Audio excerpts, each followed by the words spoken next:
Because ছোটবেলা থেকে বাবা মাকেও অত পাইনি কখনো, ফ্যামিলি মেম্বাররা আমাকে লিটারেলি টর্চার করতে আরম্ভ করে যে আমি একা একটা মেয়ে হয়ে বন্ধুদের সাথে বাইরে ট্রাভেল করতে যাচ্ছি। ডক্টর দেখানোর পর আমরা জানতে পারি যে ওর ব্রেন টিউমার আছে, প্লাস মাথায় জলও জমেছে। আমি খুব ভেঙে পড়েছিলাম।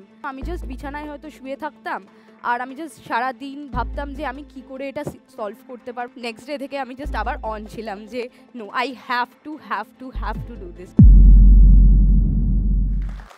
তো ডান্স, যেটার ব্যাপারে আমরা অনেকেই জানি অ্যান্ড আমরা সবাই করতেও পছন্দ করি অ্যান্ড আমরা সবাই দেখতেও পছন্দ করি, কিন্তু এখানকার থিওরি অনুযায়ী আমরা ক্লাসিক্যাল ফর্মের ব্যাপারে সবাই জানি, যেটা কলকাতাতে খুব ফেমাস এবং আমাদের এখানে খুব ফেমাস।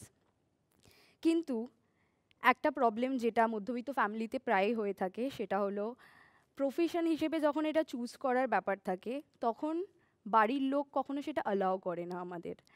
অ্যান্ড এইভাবেই আমার স্টোরিটা স্টার্ট হয়।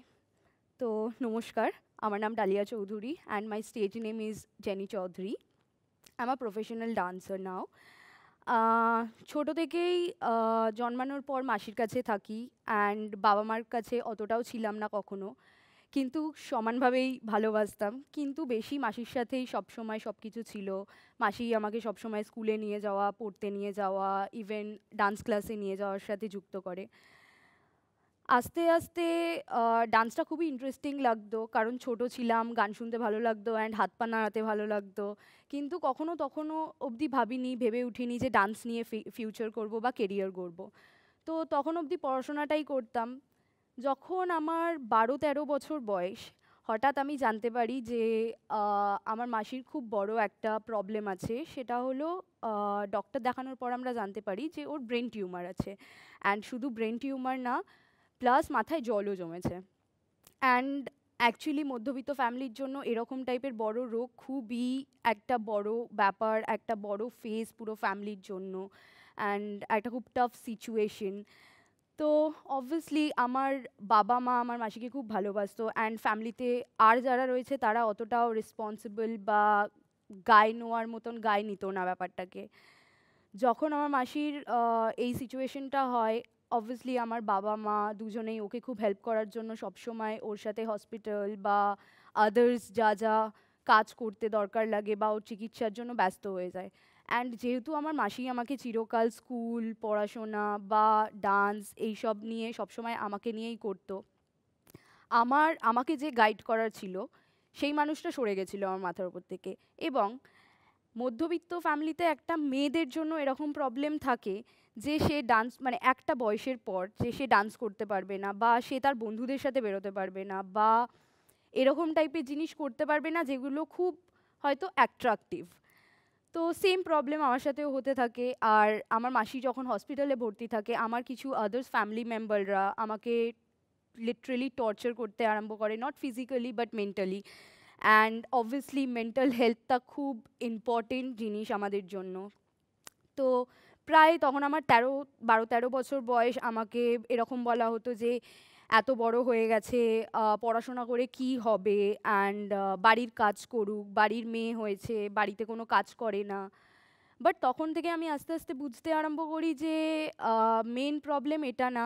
মেন প্রবলেমটা হলো আমি একটা মেয়ে, যেটা অনেক মেয়েরাই পুরোনো দিন থেকে ফেস করে আসছে। ইভেন আজকালকার দিনেও মেয়েরা ফেস করে যেই সেম জিনিসটা, যে because you are a girl, you can't do that, you can't do this. তো এই প্রবলেমটা আমি বুঝেই গেছিলাম। মেয়ে বলেই আমাকে করতে দিতে চাইতো না ডান্সটা, কিন্তু আমি সবসময় চেষ্টা করতাম যে আমাকে একটা পয়েন্ট প্রুভ করতেই হবে ফিউচারের জন্য, ফিউচার মেয়েদের জন্য, যাতে ফিউচারে মেয়েরা বা মেয়েদের ফ্যামিলিরা দেখে একটা ইন্সপিরেশন পায়। অ্যান্ড যার জন্য আমি সবসময় ভাবতাম যে আমি তো এটা করবই।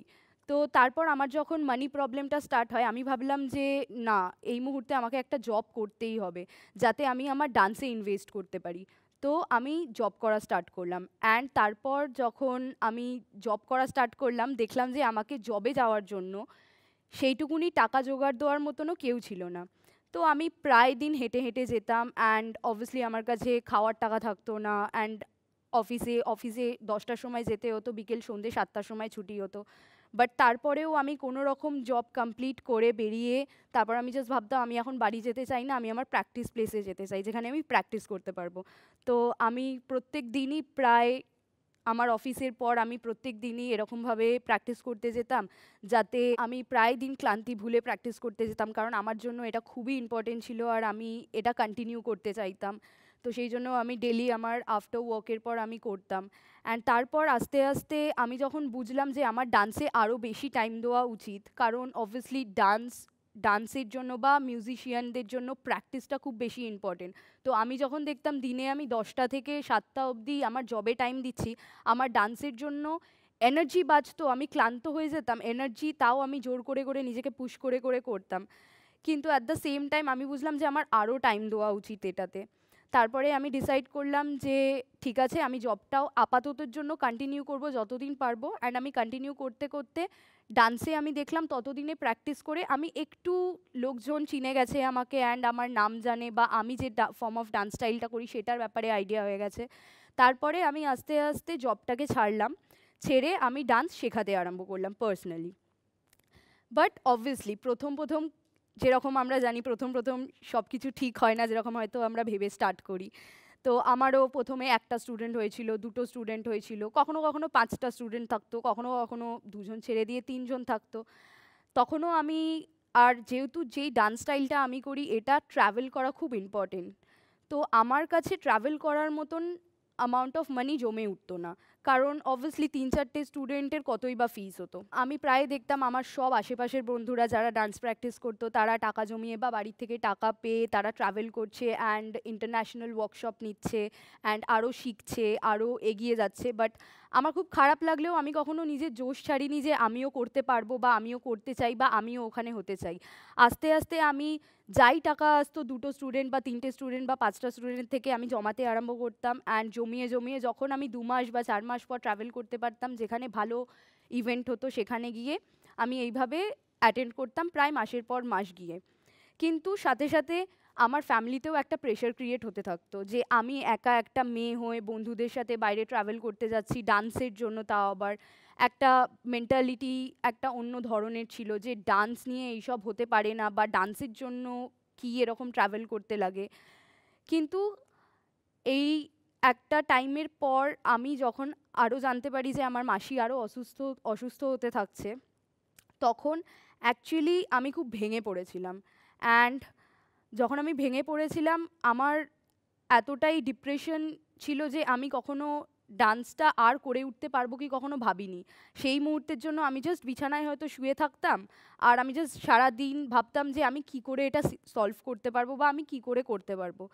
তারপর আমার মাসি একদিন আমাকে একটা কথা বলেছিল যে তুই খুব সুন্দর নাচিস, ছোটোবেলা থেকে তোকে ভর্তি করেছিলাম এই কারণেই, আর তোকে দেখে খুব চোখে জল আসতো, যার জন্য, আর যেই কথাটা শুনে আমার খুব ভালো লাগতো বিকজ অবভিয়াসলি আমার জন্য আমার মাসি খুব স্পেশাল ছিল। অ্যান্ড বিকজ ছোটোবেলা থেকে বাবা মাকেও অত পাইনি কখনো, তো সেটা আমার জন্য খুব বড় একটা কমপ্লিমেন্ট ছিল যে আমার মাসি আমাকে এরকম বলেছে। অ্যান্ড দেন নেক্সট ডে থেকে আমি জাস্ট আবার অন ছিলাম যে no, I have to do this, I just have to do this. And তারপর আমি জাস্ট স্টার্ট করি প্র্যাকটিস করা এভরি ডে। অ্যান্ড আমি যাই টাকা পেতাম তারপর থেকে, ইভেন যদিও তখন বাড়ি থেকে আমাকে 20 টাকা দিত, আমি চেষ্টা করতাম যে যদি ওয়াকিং ডিস্টেন্স 1 ঘন্টারও হয় আমি ওয়াক করে চলে যাব, অ্যান্ড এই 20-30 টাকা আমি জমিয়ে রাখবো। অ্যান্ড জমিয়ে রেখে রেখে রেখে রেখে যখন একটা অ্যামাউন্ট অফ মানি হবে ওই আমি মানিটা দিয়ে কোনো বাইরের ওয়ার্কশপ অ্যাটেন্ড করব বা কোনো ব্যাটেল অ্যাটেন্ড করব, এইভাবে আমি জাস্ট করতে থাকি জিনিসটা। ফার্স্ট আমার আমি ব্যাটেলে নামার জন্য খুব ভয় পেয়েছিলাম। অ্যান্ড আশেপাশে এত নতুন নতুন ভালো ভালো ডান্সারদের দেখে অবভিয়াসলি অ্যাজ আ ডান্সার কোথাও না কোথাও একটা ভেতরে ভয় কাজ করতো। কিন্তু আমি জাস্ট ভেবে নিয়েছিলাম যে আমি ডান্স করতে ভালোবাসি, আর আমি যখন স্টেজে আছি তখন জাস্ট আমি আমার জন্য বেস্ট, তখন আমি আর আদার্স কারুর কথা ভাববো না। অ্যান্ড তখন আমি যখন পারফর্ম করি সেই দিন থেকে আমার লাইফটা অ্যাকচুয়ালি চেঞ্জ হয়ে যায়। লোক আমাকে অ্যাজ আ ডান্সার রেকগনাইজ করতে থাকে অ্যান্ড সবাই আমাকে অ্যাজ আ ডান্সার দেখতে থাকে। অ্যান্ড তারপর থেকে আমার অনেক স্টুডেন্টস বাড়তে থাকে অ্যান্ড আমি টাকা আর্ন করতে স্টার্ট করি, গুড অ্যামাউন্ট অফ মানি, যেটা দিয়ে আমি এখন প্রত্যেক মাসে বা 2 মাস অন্তর অন্তর আমি ট্রাভেল করতে পারি। অ্যান্ড আরও আমার যা নিজের জন্য দরকার সেগুলো করতে পারি। সমাজে নতুন কিছু করতে গেলে বা নিজের প্যাশনকে ধরে রাখতে গেলে সমাজে অনেকেই অনেক কথা বলবে। আমি একটা মেয়ে, আমাকে অনেক নামানোর চেষ্টা করেছে, আর শুধুমাত্র পাড়া প্রতিবেশী না, আমার নিজের ফ্যামিলিরও কিছু কিছু মেম্বাররা। কিন্তু যদি নিজের প্যাশনকে ধরে রাখতে হয় বা জাস্ট কন্টিনিউ করে যেতে হয়, তাহলে জাস্ট নিজে যেটা মাথায় শুরু কেন করেছিলাম সেইটার ধারণাটা করেই কন্টিনিউ করে যেতে হবে। কারণ প্যাশন একটা এমন জিনিস যেটা হয়তো কখনো কখনো খুব লাইফে একটা টাইম প্রবলেমের সাইড ফেস করায়, কিন্তু যদি সেটা কেউ কন্টিনিউ করতে চায়, এরকম কিছু নেই যে সে পারবে না, সে জাস্ট করতে পারে যদি সে করতে চায়। এই ভিডিও সম্পর্কিত আপনার মন্তব্য কমেন্ট সেকশনে জানান, আর ভিডিওটি বন্ধুবান্ধবদের সাথে শেয়ার করতে ভুলবেন না কিন্তু।